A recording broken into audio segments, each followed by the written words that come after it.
Welcome back to another episode of Bedtime Thoughts with your girl Dawn. And I know it's a new vision over here, but we are traveling. And I wanted to bring our topic on the road today because Sean's going to help me out a little bit here and there. Today, our topic of discussion is being selfish. I know selfish can be a bad word sometimes, but when it comes to our peace and our mental stability, our overall health, sometimes you gotta be selfish. You know what I mean? And in my opinion, and this is my opinion, I'm no doctor, no psychologist or anything like that. Sometimes people can get in the way of our peace and our mental health, and it can kind of come in and try to take that away from us. And so we have to kind of advocate for ourselves and be selfish. Would you agree? Yeah, I agree. Have you ever found yourself in a situation where you had to be selfish? I think, yeah. And I think, but unfortunately, sometimes I failed at that. Sometimes I get to a position where I ultimately feel bad for not, obligating the duties that someone has asked me to. But I realize how tired and weary I am. So I'm still, even at 32 years old, trying to figure that out, that balance between when to say yes and when to say no. Because ultimately, it will cost you your health to say yes to every single thing. Absolutely. That is so true. I know I still kind of struggle with it today, too. Just because I think it's in our nature as women to nurture and to take care of things. Absolutely.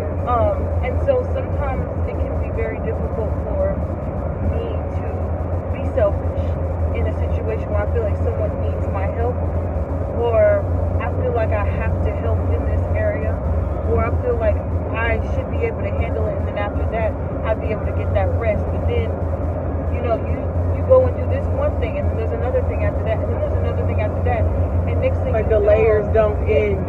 Yeah. Next thing you know, you're mentally weary, you're mentally tired, and you're not capable of really helping at your full capacity because you're all drained out, your battery's dead, you have nothing left to give. So we're gonna talk about some ways, healthy ways for you to be selfish. It's not good to just be selfish all the time. Don't take advantage of your selfishness by anytime somebody approaches you. Oh no, it's me time right now. Like I can't do that. I can't do that either. I don't want to. And just being selfish is then you're just not nice at that point. You're just not nice. I would say really know where you are on the scale of your mental health. Whenever you are approached with a person who's asking you to do a favor for you or to do a favor for them, think about it. Don't just jump at the answer and be like, yes, I can help you with that. Yes, I can do that. Sometimes asking follow-up questions really does help. How much of my time do you need? Maybe what does this task require me to do? I think a lot of people, they're always like, can you do me a favor? And they don't want to tell you any details until you say yes or no. Mm-hmm. Oh, yes. That's like the common one right there. And that's a trick. That's trickery. And also when they say, well, you're the only one who I can trust to do this. Really? And then you feel trapped into saying yes. So, yeah, those are really good examples of, when you are feeling the pressure to have to say yes. So definitely asking follow-up questions, definitely getting more feedback and taking the time to say yes or no. I love it when people approach me and they're saying, you don't have to answer me right now, but this is my question to you. So I have a minute to kind of go back, regroup, think about it, sleep on it, whatever. Pray about it. Pray about it. I have that opportunity to really, you really know what I'm going to say. So I love when people approach like that. Another thing is setting aside to prioritize you. So if you already have a time in a day where you feel like, yep, that's gonna be me. That's my time. Block it out. Nobody can have that time. Nobody. So if your time is 3 to 5, and someone asks you, can they come and I don't know, take you? Can you take them to the doctor's appointment at 4 o'clock? No, you cannot. Even if they know you're not doing anything, that's none of their business. Your business is your business. Whatever you're doing from 3 to 5 is your 3 to 5. And I don't think it's rude to ask for decompressing time. You know how after you get off a long day of work, and sometimes some people's lifestyles are set up to where they'll leave and go to an office that's full of chaos, and they come home to a home that's full of chaos. So there's like no way that they can navigate their me time in there. I do think it's okay to politely say, hey, I would like 20 minutes to myself with no distractions. You know, even if it's like your kids, your husband, or like, you know, you're living with family and things like that. Would you agree? Yeah, I agree. I'm just taking some decompressing time, and I just need that 20 to 30 minutes. I'll be right back out. I did that with my husband just the other day. We had spent all day working and stuff, and I said, I just really would like an hour to myself. And he respected that. He went to another room. I stayed in our room, and I just did whatever I wanted to do, and he did what he wanted to do. And he's like, well, if I have any questions, I'll hold it, I'll write it down, and then I'll ask you when you get out. And that's exactly what happened, and it was fine. He wasn't offended. I asked him nicely, you know. Another thing I would definitely say when it comes to being, you know, putting yourself first, because that's really what being selfish is. It's putting yourself first. It's prioritizing yourself and your needs that you have. And I would say, if you know you need something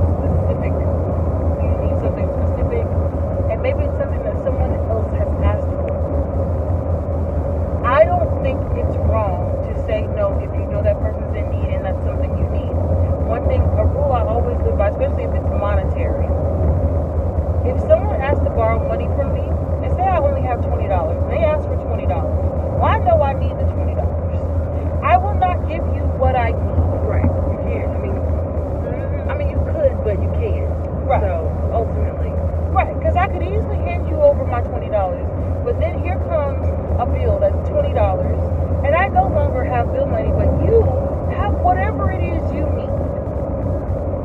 So, here's what I do. Say if I have $40, I need the $20, you ask me for $20, I only need the 20, so I'm going to give you the 20. I don't expect you to pay me that $20 back, but if you do, praise God.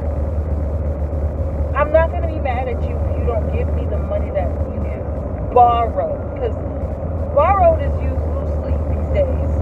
A lot of times we find ourselves in situations where we really hone in on the word borrow. So our expectation is you're going to pay me back for that money. And we hold it over that person's head until they pay us back. And that's not right, because you really shouldn't give up money that you absolutely need. You shouldn't give up anything that you absolutely need. If you only got 1 ounce of nerve left, don't give it to nobody else. Keep it for yourself. Another thing I would say is definitely think about what makes you happy as a person. And whenever you need to pull it out of a hat, it's right there for you. Some of us, we like to spend an extra 30 minutes in the car when we pull up to our house. Mm-hmm. And if you need that, put the music on, lean your chair back, do what you got to do. That's your time. Some of us like to color. That's okay. Get your box of crayons or color pencils out and get your coloring book and get to coloring. Some of us like to do puzzles. Pull that puzzle box out and to set aside some time to do that, to relax your mind, to recharge. I've been very I've been honing in on recharging, because it's like you can almost feel like when your battery's dying. I can tell this, like with the introvert, when they're around around a whole lot of people, their battery's slowly dying because when they recharge by themselves. So they have to have that moment in time to get by themselves to recharge their battery. And it's not like they're being mean, but in this moment they have to be selfish and take care of themselves because something really bad could happen if their battery's not recharged. So I hope that you've been encouraged today, and I hope that this has been a really good life lesson that you've been able to grab from this. Is there something you wanted to add before we turn it off? No, I think everything was good. Sometimes you do have to put yourself first. Yes. And do not feel bad about it. Absolutely. We got a really good segment coming next week. It's gonna be Bedtime Thoughts very first roundtable. I'm really excited about it, and the people that are gonna be on the roundtable. And we're gonna end September like that, out with a bang. So stick with us as we continue to go through September and remembering ourselves. So I want you guys to put these things into practice and to really think about yourself this month. Really pamper yourself this month. Love on yourself this month because this is the time to do it. I love you guys. Thank y'all for coming through. And as always, it's time to have these conversations, the hard ones.